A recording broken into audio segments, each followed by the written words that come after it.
சில புரோக்கர் மாதிரி வந்துக்கிட்டு ஒரு 40% பேர் அடுத்தவனை ஏமாற்றி பிழைக்கிறதுக்குனே சினிமா இருக்கு. சினிமா கெட்டு போனதுக்கு காரணம் இந்த ஒரு 40% ஏதாவது தின்னு எவனாவது ஏமாற்றி எந்த அசிங்கத்தாவது தின்னு வாழ்ந்தா போதும்னு நினைக்கிறான். அதனால தான் சினிமா கொஞ்சம் கெட்ட பேர். ஆனால் சினிமாவில் லட்சியம் உள்ளவர்கள் இருக்கிறார்கள். அந்த லட்சியம் உள்ளவர்களால் தான் இன்றைக்கு சினிமா போற்றி புகழப்படுகிறது. அதுவும் தமிழ் சினிமா புனிதமானது, அற்புதமானது. அதை கொண்டு செல்கிறவர்கள் நியாயமானவர்களாக இருக்க. இவர்கள் கூட யாரோ ஒருவரிடம் ஏமாந்து போயிருக்கிறார்கள், பெரும் பொருளை இழந்திருக்கிறார்கள், ஆனால் சளைக்கவில்லை. அவரை பற்றி சொன்னாங்க, ஆனால் ஒரு வேண்டுகோள், அதை பற்றி பேரெல்லாம் சொல்ல வேண்டாம், ஏமாற்றாதீர்கள். ஒரு 10 நாளைக்கு நல்லா இருக்கலாம், அன்னைக்கு உனக்கு சோறு கிடைக்கலாம். அடுத்தவனை ஏமாற்றி பிழைப்போன் நீண்ட காலம் நன்றாக இருந்ததால் சரித்திரமே கிடையாது. ஆகவே நல்லது, நல்ல சினிமா, அற்புதமான சினிமா. நாம் எத்தனை பேரை வாழ வைக்கிறோம்? இந்த 3 சகோதரர்கள் வந்தார்களே, எத்தனை தொழிலாளிகள் வாழ்ந்திருக்கிறார்கள், எத்தனை கலைஞர்கள் வந்திருக்கிறார்கள். ஆக அப்படி பிறரை வாழ வைப்பதற்காக தான் தயாரிப்பாளர். பல தயாரிப்பாளர் காணாமல் போனார்கள். 300 படம் தயாரிக்கிறாங்கன்னா 280 பேர் காணோம், ஒரு 20 பேர் தப்பிச்சு நிற்கிறாங்க.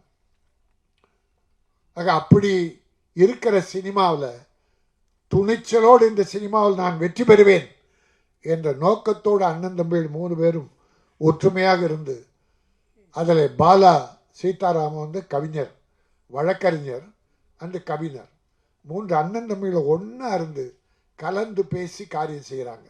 திட்டமிடுதல் அற்புதம், திட்டமிடுதல் அற்புதம். நான் இங்கே ஒன்றை சொல்ல வேண்டும். ஒரு முறை ஒரு விழா நடக்கிற போது எங்களுடைய திரைப்பட தயாரிப்பாளர் சங்கத்தின் பொருளாளர் சந்திரபாஸ் ஜெயின், அவர் ஃபைனான்சியர் அண்ட் ப்ரொடியூசர், இப்போ தயாரிப்பாளர் சங்கத்தில் பொருளாளராக இருக்கார். நல்ல மனிதர். நிறைய படங்கள், 100க்கு மேற்பட்ட படங்கள் ஃபைனான்ஸ் பண்ணியிருக்கார். அவர் ஒரு படம் எடுத்தார், தலைவா.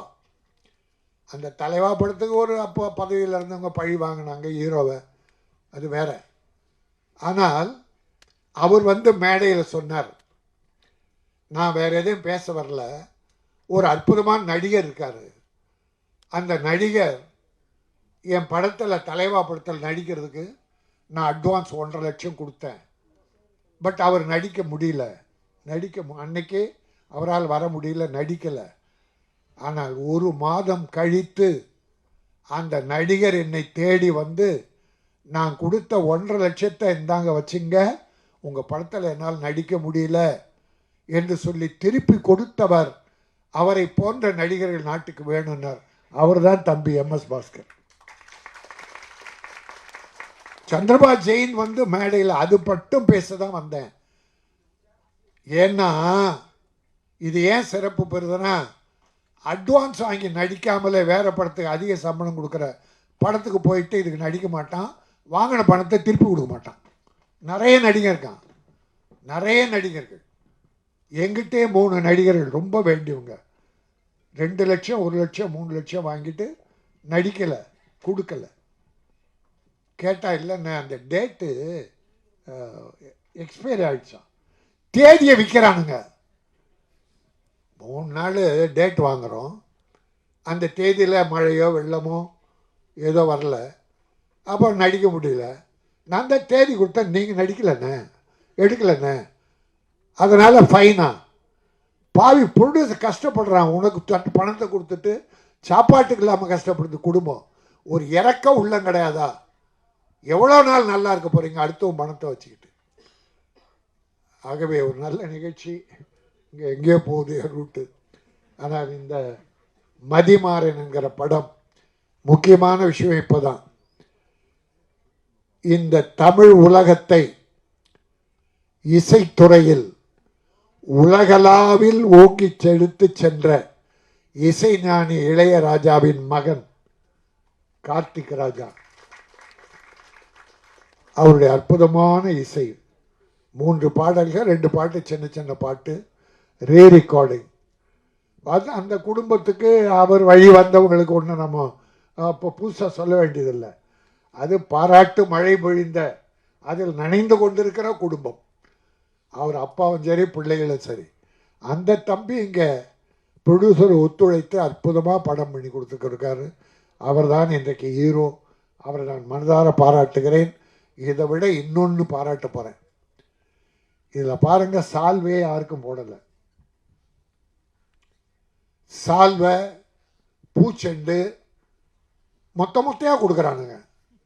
சால்வை இந்த ராஜஸ்தான் சால்வை இல்லை, இந்த ஜிகினா சால்வை ஒன்றுத்துக்குமே உபயோகப்படாது. அப்படி போட்ட ஒன்று தூக்கி போட்டோம். அதை விட நம்ம கைத்தறி துண்டு ஒரு 6 மாதம் உடம்பு துடைக்காவது பயன்படும். தமிழர்கள் நெசவாளிகள் ஈரோடு கோயம்புத்தூர் நம்ம சகோதரன் நெய்கிறான், அதை வாங்க மாட்டாங்க. அந்த ஜிகினா 300-400 வாங்கி போட்டு யாருக்கும் உபயோகப்படாது. ஆனால் இங்கே எதுவுமே இல்லை. நான் பாராட்டுகிறேன். செலவுகளை எப்படி குறைக்கணும்னு சினிமாவில் பாருங்கள். என் தம்பி சுரேஷ் காமாட் சொன்னான், ஒரு படத்துக்கு என்ன செலவு தேவையோ பண்ணணும். அந்த செலவு பண்ணினாங்கன்னா அது படத்தில் இருக்கணும். சும்மா மயிரை வெட்டி போடுற மாதிரி நீங்கள் ஒரு 1.5 லட்சம் அடி கட் பண்ணி எடுத்துட்டு 14,000 அடி தான் வைப்பான். 1 லட்சம் பாழ். பல டைரக்டர் பாழ் பண்ணுறான் ப்ரொடியூசரை. பல டைரக்டர் ஐடியா கிடையாது, கதையை ஸ்பாட்டில் வந்து எழுதுறான். எவ்வளவு பணம் பாழாக போகுது தெரியுங்களா? அதுதான் இன்னைக்கு பல பிரச்சனை, ப்ரொடியூசர் டைரக்டர். ஆனால் இங்கே டைரக்டர் ப்ரொடியூசர் இணக்கமாக சகோதரத்தனமாக எப்படி பூஜை ஆரம்பித்தாங்களோ இன்றைக்கு ஆடியோ ஃபங்க்ஷன் வரைக்கும், படம் ரிலீஸ் வரைக்கும், ஏன் அதை தொடர்ந்து கூட அன்பு சகோதரர்களாக ஒன்றாக இருக்கிறார்கள். நான் அத்தனை இயக்குனரையும் பாராட்டுகிறேன், ப்ரொடியூசரை பாராட்டுகிறேன். என்னுடைய அருமை தம்பி ஸ்னேகம் வந்து பின்னால் உட்காந்துருக்கான், அந்த தம்பியையும் பாராட்டுகிறேன். எப்படி ஒரு நல்ல வாய்ப்பினை தந்த உங்களை பாராட்டி, மதிமாறன் மதியால் மட்டுமல்ல படத்தின் சிறப்பால் வெற்றி பெற்று அத்தனை பேரும் முன்னேற வேண்டும். அடுத்து மிகச்சிறந்த இதனும் நிறைந்த படங்களை நிறைய நீங்கள் தயாரிக்க வேண்டும். இறைவன் அருள் வேண்டும். உங்களை பெற்ற தாயும் தந்தையும் அருள் புரிவார்கள். அதை விட சிறப்பு, ஆசிரியரை அழைச்சி உட்கார வச்சிக்கல. தனக்கு பாடம் கற்றுத்த ஒரு ஆசிரியருக்கு இங்கே ஒரு கௌரவம் பண்ணிங்களே, நல்லா இருப்பீங்க. ஏன்னா நான் 17 வருஷம் கார்ப்பரேஷன் ஸ்கூல் டீச்சராக இருந்தேன். அதை விட்டுட்டு ரிசைன் பண்ணிட்டு தான் நான் சினிமா துறைக்கு வந்தேன். ஆக எனக்கு ஆசிரியர் தொழில் தான் முதல் பிடிக்கும். ஒரு கண் எனக்கு கல்வி, இன்னொரு கண் கலை.